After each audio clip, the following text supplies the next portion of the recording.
Welcome back to the Two Promises podcast. Let's dive right into another exciting adventure with BD and crew as he pursues his new passion of one day finding the most epic bourbon. The Two Promises team send their special thanks to Hobie and the Huckleberries for their masterful theme music. So grab a glass, relax, and enjoy responsibly. Baby says she's leaving if I don't stop drinking wine.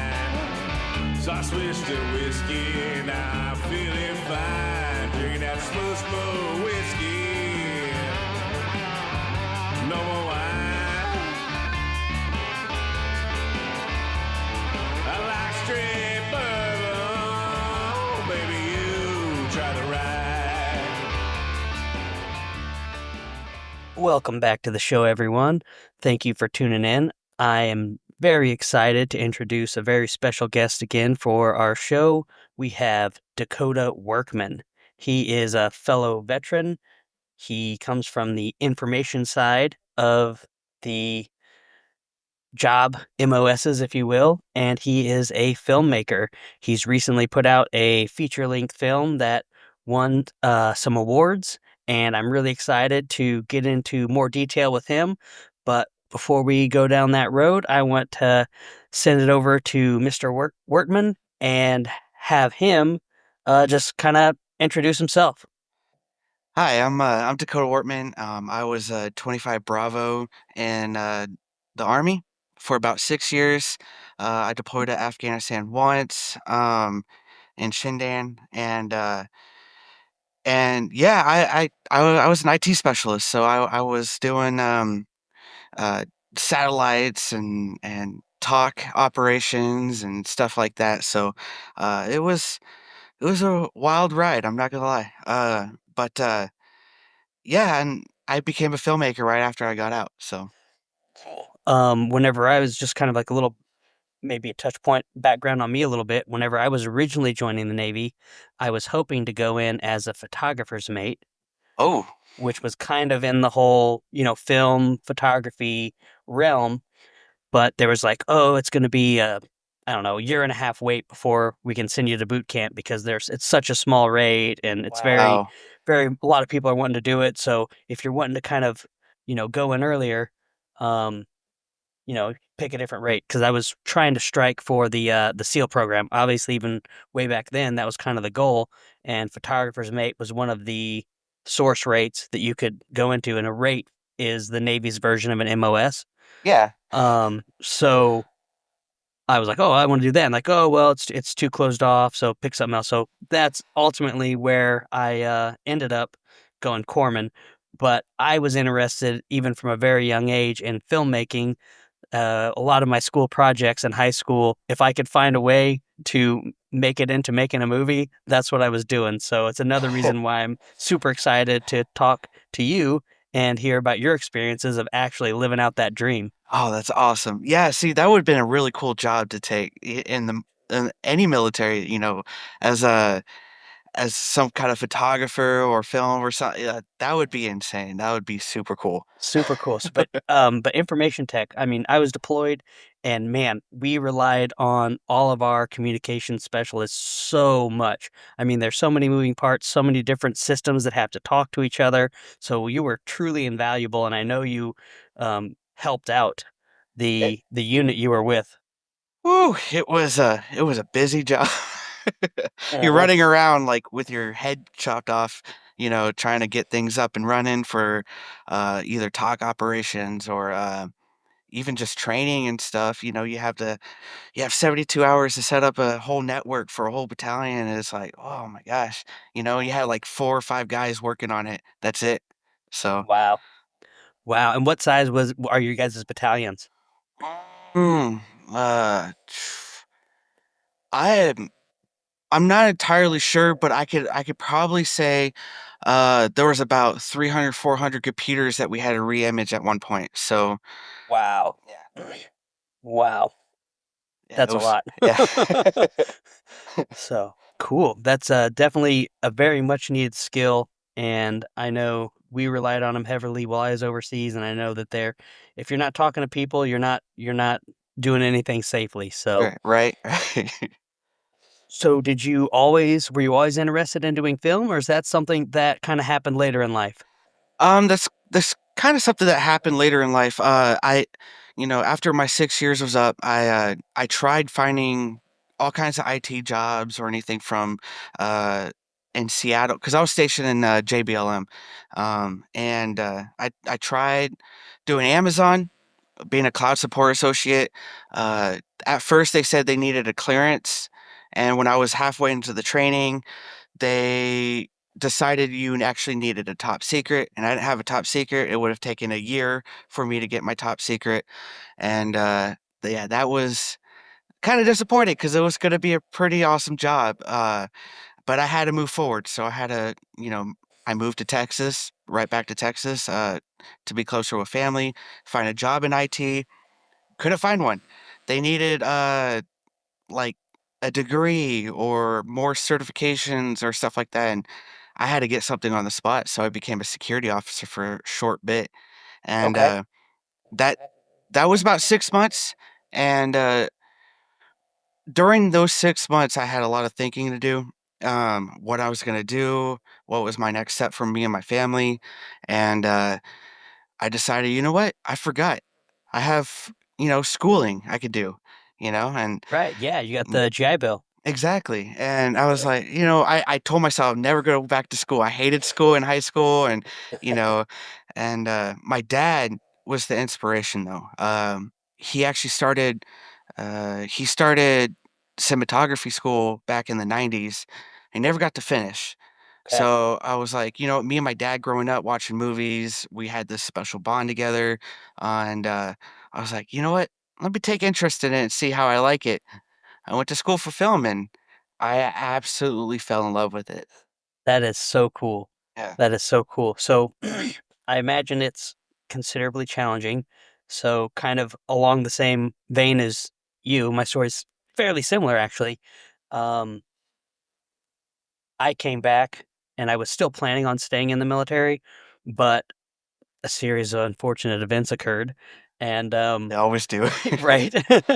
And ultimately I ended up not being able to reactivate for orders due to some misdiagnosed medical conditions and some paperwork that was uh, improperly filed. Oh, yeah. So it prevented me from being activated until all of that was cleared, even though I had all these units that were wanting to pull me back on orders full time, back to active duty. Um, but I digress.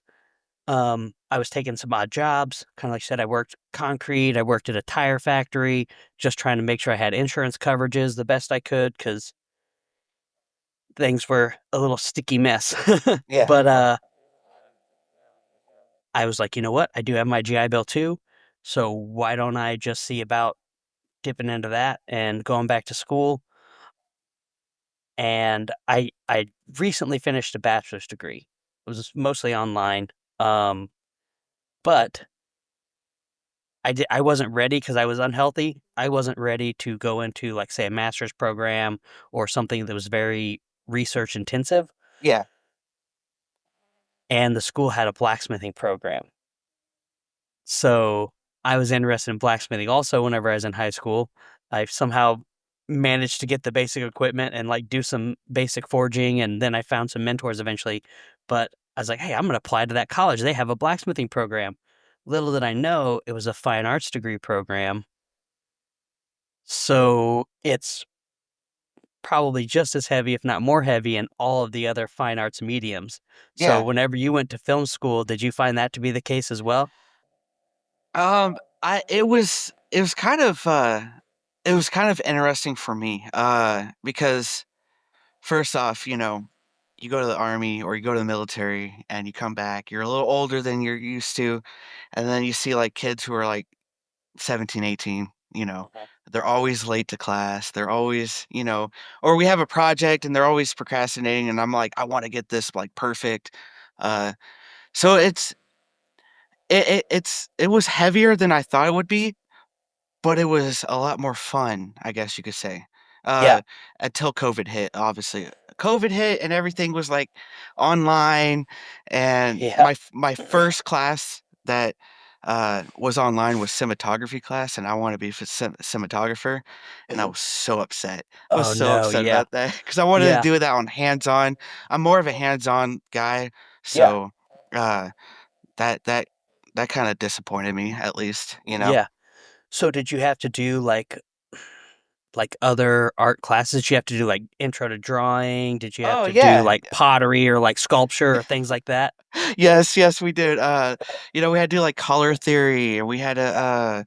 I had to take an animation class, which is the first class that I failed because that was hard. I But bet. um, what else? I mean, we there were so many classes that was so random too. But I love the film classes, like script writing or camera movements or whatever. So it was fun. Cool. Yeah, so then it sounds like we've got some similar things there too, because it's like, Yeah, "Oh, yeah, I'm going here to work with metal, but, oh, now you need to do printmaking and you need to do glass," exactly. and I'm like, Yep, "What?" And like you said, it's fun, like, I was it's out of my comfort zone, it's not what I'm, like, normally used to doing, but, man, I have been really enjoying all of my courses. It's been really great, that's so awesome. that's Yeah, cool that you had a similar experience. Okay, so you're specializing in film, you're wanting to be a cinematographer, and you're going through the whole COVID thing, and it was kind of a little bit into COVID. COVID was kind of opening things were open back up whenever we met. yeah, definitely.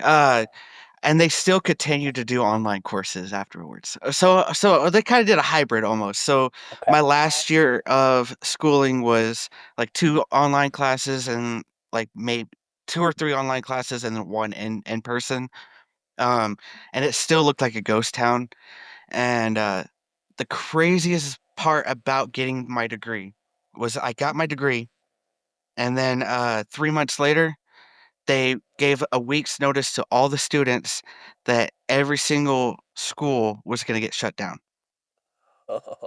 So, I am so lucky to graduate with my bachelor's and, not have to restart everything I worked for. Absolutely. So Absolutely. Wow.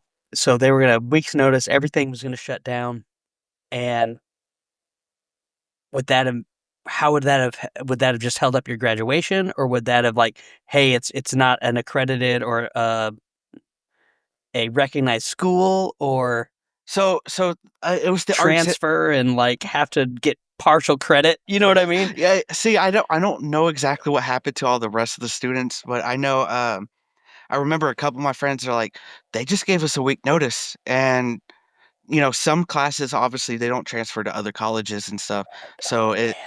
I can't even imagine Yeah. restarting or trying again or that because that's 4 years right there.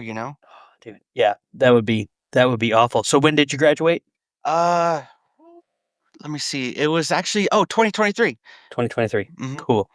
So, yeah, I think that was kinda feel like that was around the time we met. We met Yeah, it on was the, Dear Mom Dear music Mom shoot. video Yeah. with, Shannon Book and Christopher Martini. Oh yeah. Yeah, I see. I love that Christopher Martini is like a hub, right? He's the one that brings everybody together, and he is a phenomenal guy. I love Yeah. that. Yeah, absolutely. I'm really excited for he's putting out a cinematography course or a filmmaking course Oh, I'm super online. excited for that, yeah. Yeah, I think that'll be so much information. I signed up, I'm on his waiting list, so I'm ready to Same, same. dive into it. So you've done some work outside of that, obviously. I kind of feel like you were in school whenever that was going on. I could be wrong. Um, I but started my first feature film. yeah, My first feature film, The Cowboy Capital, it started before 2023. So I filmed and edited the my first feature film, The Cowboy Capital, uh, in 2023, but it started beforehand, and let me explain. I actually had a project in class that I had to do for, it was like a documentary class, and they said, "Do a 10-minute short documentary about some historical piece about anything." And so I decided to go to my old hometown, Bandera, Texas, and I went to like the travel center and all that stuff, trying to find someone who would be willing to talk to me on camera, explain some history of Bandera. Well, they sent me over to the Frontiers Time Museum, and that's where I met Rebecca Norton, and she requested me to speak to Roy Dugash, and he's one of the first. He's one of the descendants of the first settlers of the Polish settlers there in Okay. Bandera, Texas. And he usually does a lot of cowboys on Main Street, and he dresses up like a full-on cowboy, and he was willing to talk just like that. So he gave me that 10-minute documentary video, and I got an A on that class, and I ended up putting it on YouTube. I got about 52,000 views on it, Wow. just randomly. I was like, Yeah. "Oh, wow, okay." Uh, and There's that led something here. to exactly, right? And so that led to like the history of Bandera Part 2. So we shot in Blanco, Texas. We did a couple other interviews and stuff like that. Um, and then that led to our Polish producer, Artur, and he called up Roy and said, "Hey, let's do a feature length film," because he wrote a book about Bandera. Oh, cool. And, I was then Roy called me up, said, "Hey, I got this guy. He's, very excited. Um, he wants to film, like, a feature film for, Bandera. He loves Bandera so much," right? And, I was like, "Alright, I'm down." And, we shot the film in 10 days, Wow. 25 interviews, and I edited the film in about 6 months. And that was while I was still finishing up school, and I had my 3rd child. Oh, wow. So it was Yeah. a wild ride in 2023. Super busy time. Yeah. Wow. Okay, so let's kind of talk about that a little bit. So you had a book about it, you have a bunch of interviews. I mean, I don't know, I could be wrong here. I'm just kind of spitballing. It sounds pseudo documentary-ish. So did you do like a conversion from that book, like whatever that book was, and turn like a book into a screen So, script? Or it's kind of, very similar to the book because, Arthur is he was kind of, doing his research years before, and he knew all these people. He's talked to all these people, and then he wrote it, and his book is in Polish, so okay. can't really read it, but he Right. he he knew what to ask, like what questions to ask, and all this because he already interviewed these people personally on a personal writer's level, Cool. and so he was able to help direct the film, interview these people, and because that was my first time meeting each single person on the spot, setting up the camera and everything. But it was really interesting, honestly. It was like a uh, run and gun kind of shoot, you know. Yeah. Cool. So, I mean, I bet you got so much out of that experience. I did, and a lot of learning curves. I know by like day 5, we were all cranky and tired. Right. Um, but it was so much fun, and listening these people, it was it was such an experience. Very heart touching and draining all at the same time, if you know what I mean. Um, but in a good way, in a good way, Yep. not a bad way. Yep. It's But like, day that you know, gone on a really cool hike and seen a lot of stuff and like you're drained and exhausted, but you're also like very fulfilled. exactly. Oh, perfect. Yes, Yeah. exactly. Cool. So that's super exciting. And I know as a result, you got put in for some awards, and I knew you did some traveling to show the film, to talk about it. Can you tell me about some of your travels? Oh, yeah, definitely. It took me to Poland, and this is the first time I traveled overseas that wasn't Afghanistan. So, Okay. so that Cool. was a way better experience, if I could, say so myself. Uh, Absolutely. so me, Roy Dugash, and Artur, we we all we all met up in Poland and stayed for about 10 days as well. And we showed our film in a theater, and that was the first time seeing my film in a DCP on a screen, a packed theater house, had a bunch of a lot of journalists, people coming over, and it was just an amazing experience. And I'm not gonna lie, the first time seeing my film on a screen, on like a real movie theater screen, uh, had me emotional. I had I bet. my kids were in the film. They dressed up like little cowboy and cowgirl, Cool. and seeing their faces up on the screen just was super emotional to me. Man, that Uh, is so cool. yeah, it was absolutely amazing. And then we took the film, like traveled to Bandera's sister city, Rosemere's. Hope I'm saying that right. Uh, and I got to experience such the nicest people I've ever met, and they took us around, showed us around. They gave us a place to stay. They fed us. You know, they gave us some of the best beer I've ever had. Nice. It was such an awesome experience. And we actually premiered our first time premiering our film. This was the nerve wracker because I've never showed film in front of like my stuff in front of a huge audience before in my entire life until the the 11th Street Cowboy Bar up in Bandera, Texas. So we got like about a 25-foot, 30-foot inflatable screen, had about 300 people there. Um, and it was nerve-wracking. I am not gonna lie, I was, like, tweaking out. Did you have to do a lot of the setup for this as well? Like I setting up the did. screen? Okay. Oh, So yeah, yeah, everything's got to go right. You got all that pressure too. exactly, make sure that the audio wasn't bad and make sure the picture wasn't bad, because it was on a projector screen. It was like on a projector, but it was on a beautiful summer night. Everybody laughed at the right cues, everybody was crying at the right cues, and as a filmmaker, that's, like, the most beautiful sensation, you know? Yeah, man. To like, cause you're putting them on this emotional journey, and to see it just hitting and just being like, And seeing their reactions, that's the best part. Oh, "That's awesome. it was so cool. That's so awesome." So this is after you went to Poland. This is kind of doing like a tour domestically in the United States. No, that was before. That was before. The premiere was in the 11th Street Cowboy Bar. That was a few months before we went to Poland. Okay. And I think you went up north to Chicago or somewhere near Chicago. Oh, I did. Yeah, the biggest Polish festival in the United States, and that was the Taste of Polonia up in Chicago, and it got to premiere in a 100-year-old theater. Whoa. It was super cool. That is cool. Yeah. Okay, so that was a food festival. So I have to ask, would you say that this is perhaps the first pierogi Western?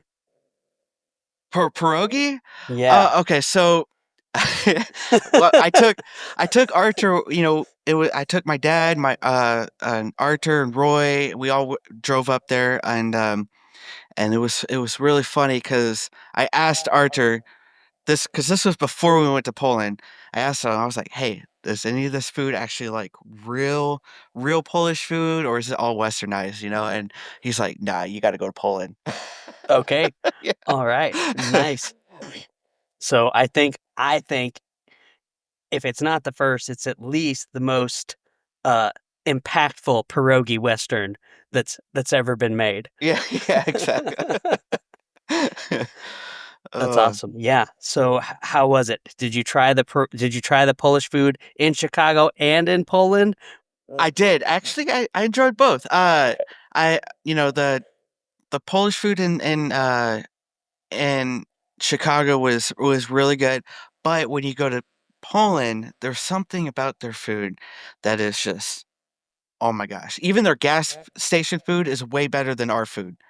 Wow. Like, Okay. they have, like, these, sausages wrapped in, like, this, like a bun, and it's, like, super fresh, and then you put mustard in it. It's like a sausage on a stick, but with, like, a bun around it. Oh my gosh, I can't even explain to you how me and Roy were just devouring those things. Oh, that's awesome. That's awesome. And Yeah, of course, Archer in his home, he made us some delicious meals all the time. So, cool. Yeah, that's one of my favorite things about traveling is just trying all the different food. oh yeah. That is super cool. So you've got the Cowboy Capital and feature length feature film. You've done an international tour with it. You've done a domestic tour. You've won some awards. What's on the horizon for you? You got any other projects you're working on, or Yeah, what's so right now I'm in the middle of doing all the paperwork for distribution. Um, so I'm not entirely sure when that's I should be done with all this, sending them all the materials within a week or two actually. I just don't know when it's gonna drop in people's living rooms yet. But sometime this year, definitely. And so once that drops, I'm going to start working on two mini documentaries that I filmed last year.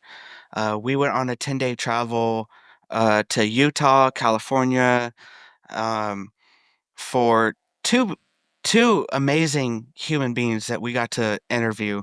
One is Matt Clark, and he is a disabled artist. He creates like these 10-foot statues, metal art and all this other stuff. So he talks about going through depression and going through like how to get out of the hard times or how not to get out of the hard times. But it's definitely an amazing story to hear. Um, we also have Clint Malarchuk, who is a former professional NHL player, and I don't know if you remember or not, but 1989 on national television, he got his neck slit by uh, a, oh, a yeah, blade on wow. national television Oh, and wow. almost lost his life. So I got his story on camera, and I'm excited to put these two people together. So Yeah, man, that'll be great. I'm excited to check those out once they're done. definitely. Wow. So So, I'm really excited to start doing those projects. I know they're going to be super impactful. Hopefully, that's my job. yeah, right. That So, sounds like it. So, do you think overall, you went to school for this, you know, went through the educational process. Do you think that they did a good job of preparing you for being a cinematographer, being a filmmaker, and being able to put a whole feature together? definitely. It helped me, I guess, through a perspective, especially through all the projects and stuff. It was more trying to get hands-on experience, such as go out there and do that mini documentary and see how you like it or see how you could do. And Mhm. then it did so well that I ended up doing, definitely some uh, what do you call it? Technical aspects of filmmaking. But it was more hands-on experience. It's going out there and shoot. That's the best way to learn. So, Cool. Yeah, that sounds great. And with that experience, whenever you were in the middle of it, in the grind, working on it, was there something that came up that you're like, man, I wish I would have known that or done that whenever I first started with this project? oh, all the time. Yeah, whether it's a different shot that I could have gotten, or oh, I wish I shot more B-roll, or you know, um, of this certain thing, but at the end of the day, you just try to make it work. You do what you got to do, and as long as you can create something awesome, just do it. Yeah, Uh, you're always going to make mistakes. I think you're always going to learn something every time you're shooting something new. Uh, how to react to people and how to, because I'm going to tell you this right now. I'm not the best director at all. um, I've tried my first. It was actually my senior project. It was a short film. It was a psychological thriller nice. that I did, that I wrote myself and everything, and I had to direct myself, and that was out of my comfort zone. I'm not entirely, the best of it, but I had a whole bunch of more people to work with, and it was just, I guess it was just so out of my comfort zone. I don't feel like I did really good on it. Um, but I had wonderful people who helped me, and so it was such a fun experience, definitely experience. So That's cool, and I mean, I think that's a big part of the journey is just getting in there, knowing you're gonna make mistakes, rolling with it, learning from it, you know, and I mean, right, yeah, exactly, and learn, and try to make the next project better. yep, take those lessons learned, rolling forward. Um, what advice would you give to somebody just starting out? Just shoot. Just Just shoot. shoot, and don't worry about expensive equipment. I know I started worrying about that when I first started filming. Uh, just go out there and practice lighting, and your angles and your movements and getting down um, just your eye. So practice makes perfect. So or practice makes imperfect. I don't Right, know. however that one goes, for sure. Cool, good stuff. Yeah, and so, like, with the equipment, I mean, it seems like a lot of times you get wrapped up on that, you think, "Oh, I need the best of the best starting out, I need it to be perfect, I need this, that, and the other." But, I mean, if you're new, I mean, just getting started lets you get the experience with it so you understand the functions a little bit better, so you understand what one product brings to the table that another one doesn't, and why you might wanna upgrade at a different point, and then you know exactly, "Oh, this is the one that I want." Oh, exactly, 100%. I mean, the camera that I have right now, I mean, that thing is, 2017, 2018, maybe it's pretty old, and I've shot so many things on that deal, and, uh, obviously my dream is to get a cinema camera soon, but, I practice a lot with that thing, and it's more about lighting. It's more about how you write your story and how you uh, edit, and how you present that to the audience. Awesome, so you've got almost a decade on this camera. So what's the dream baby upgrade that you're looking at? Probably a Sony FX 30 or FX3. Uh, I can't remember if it's an FX. See, this is the dyslexia in me. I But hear you. it's about like a $6,000-7,000 camera. You know, Hey, cool.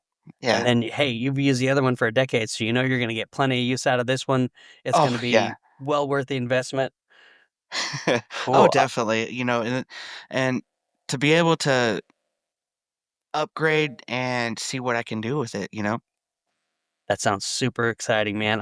I'm super stoked for you. Can't wait to see you behind that fancy new camera and just rocking it and all the awesome productions you're gonna put out. Thank you. So that about wraps us up. Before we close it off, I do want to send it back your way. See if you have any final thoughts, and also where. Please let my audience know where they can find you and find your Hon work. Honestly, I don't have, I mean, I have a YouTube channel, Dakota Wortman, or, uh or Facebook. Follow me on Facebook on Dakota Wortman, and then, I'll send up updates about the Cowboy Capital always, or any of the new future coming up films.